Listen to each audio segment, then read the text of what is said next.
Scoob's holiday haunt was axed 3 months ago. Its director explains why he finished it anyway. Is it to make Velma an L?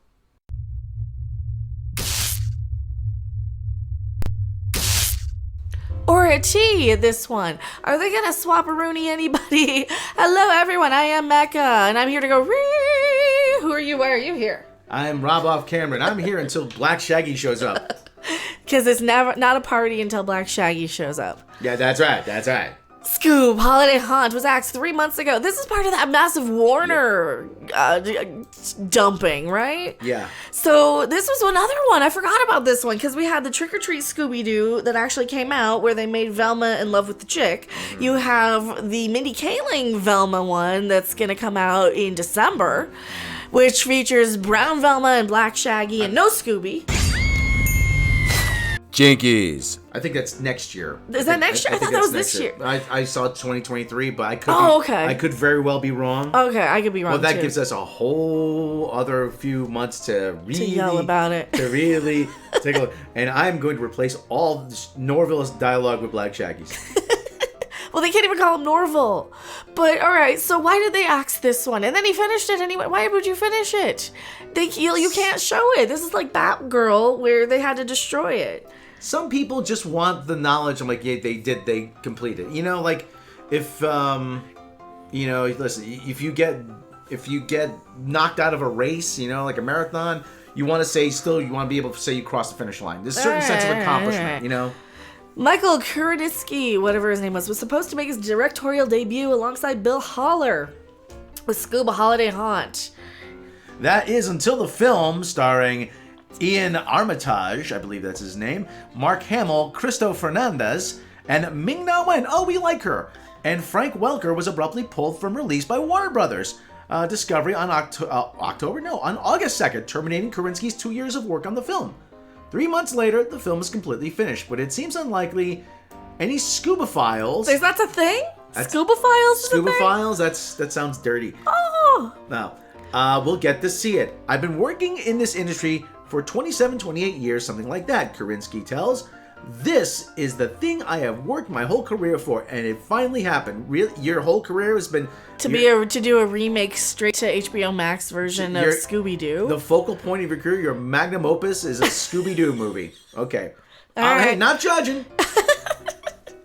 And then 8 weeks before we're done, things changed. Scoob Holiday Haunt was shelved alongside the DC superhero film Batgirl. The animated feature film, which reportedly cost $40 million, was a follow-up to 2020's film Scoob.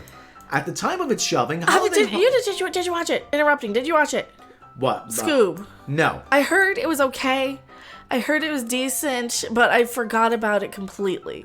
It's completely down the memory hole. Yeah, because it's just this irrelevant, unnecessary little extra thing. I guess I heard you could like throw it in front of your kids. Well, that's not necessarily a bad thing. No. At the time of its shelving, Holiday Haunt was in post-production and is set to be released directly on HBO Max on December 22nd.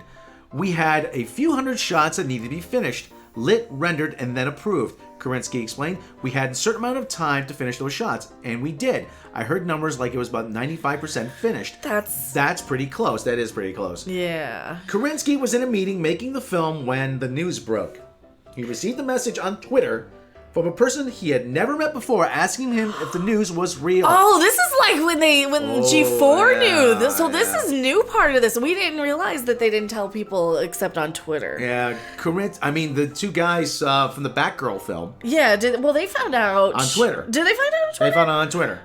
This is really crappy. They found out by reading on the internet, or on Twitter, or may have been somewhere else. So this is like with G4. They told everybody on Twitter, too. They don't actually contact the people. You could have at least had the courtesy to have somebody call and say, hey, listen, we're very sorry. We know you worked hard on this, but we're afraid we're not going to be able to release it. See, these corporate buttholes are exactly why I don't think anybody feels bad about pirating. No. Korinsky had no idea what they were talking about. According to Warner Brothers, news had gotten leaked, he said, and they weren't able to call us by the time that this news had leaked. So we found out in a shocking way. Warner Brothers then explained the situation to Korinsky, apologizing that they found out this way. According to the sources with knowledge of the situation, Batgirl and Scoob Holiday Haunt were shelved due to financial considerations, including tax write-downs. By not releasing the films either theatrically or on HBO Max, Warner Brothers can take a tax write-down on both films, recouping a portion of the production costs. Krasinski heard the same reasoning in his phone calls.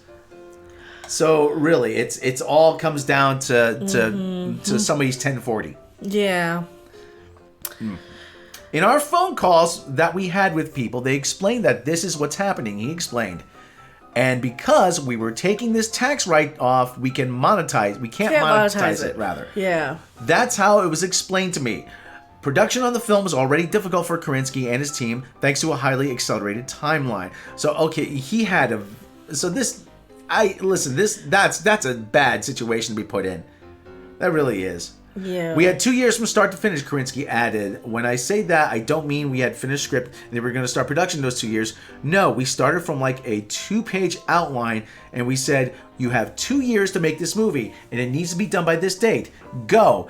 And we got it done by said day. So, what was Scoob Holiday Haunt about? According to Krasinski, the film would pick up about 2 months after the opening Halloween scene of Scoob. The mystery gang are still young kids getting to know each other, and they go on a Christmas trip to meet a new character in the Scooby Doo franchise, Fred's uncle, Ned. Uh-huh. Hi, Uncle Ned. Hi, Nephew Fred. I mean, that's kind of... doesn't sound very riveting. The plot was basically Scooby Doo's first Christmas, the director explained. The gang takes Scoob up to this holiday-themed resort that Fred's uncle owns. And of course, just like every other Scooby-Doo episode, they go up to a place, a mystery presents itself, and the gang now gets involved in the mystery, and we're off. Alright, so just a regular old Scooby-Doo thing. Probably like an hour, 20-minute Scooby-Doo episode, really. How long is this? Well, if you want to read this... This is a pretty long read, yeah. If you want to read this whole thing, we'll kind of go and find the... Yeah. The basic nuts and bolts of it is that this got caught in Warner Brothers restructuring, and... Really, sadly, a lot of people are paying the price for that. There's another guy, Olin Rogers, who's created a series called Final Space, which I'm a big fan of, and his series actually got caught in this too. They can't monetize the movie now to get the $40 million tax write-off, so they can't make money for it. There's no way you can sell it, stream it, or anything. Well, you could just leak it. You can leak it and send it out there in the public domain, like the Roger Corman Fantastic Four movie. Somebody is going especially if he finished it. He's just gonna put it out there and be like, you know what, here you go. We got paid for it, and I want you to see it. So it's only a matter of time before it turns up on Pirate Bay. It really is. And not that we advocate those kind of sites, but no, but they can't make money for it anyway. So what does it hurt? No. They got their money for it, and technically, you're not making money. No. So, I mean, that's probably a case where it's perfectly legit or legal. Don't take legal advice from me. Not a legal expert or legal channel. Expert, yeah. This is not LawTube. So, are you guys curious to see this? Would have you watched this anyway? I mean, this might have been the most Scooby-Doo of all of them between gay Velma and Black Shaggy. And Black Shaggy? What you say about Black Shaggy? What is this? I heard there's a new Scooby-Doo movie that didn't get finished. What's that BS about? Yeah, and how can you not have a Scooby-Doo movie without Black Shaggy? Easy for you. I don't need to make some money off of this. Well, that's what gets me, is that they're still pushing forward this Mindy Kaling one without Scooby-Doo. That's right. That Mindy Kaling. You're gonna bleep that. I gotta bleep that. You know why? I gotta bleep that? Because Black Shaggy is too real. That's why this new Scooby-Doo without Scooby-Doo, but with Black Shaggy, is still going on because Black Shaggy is too real. That's right. They don't even have more pictures. They don't even have any more pictures in this article. No, they don't. Alright, so thank you guys so much for watching. We will see you on the next video, live stream, or wherever. And you can watch me at Black Shaggy. And he has a channel, Black Shaggy. That's right. Bye. Bye. Jinkies.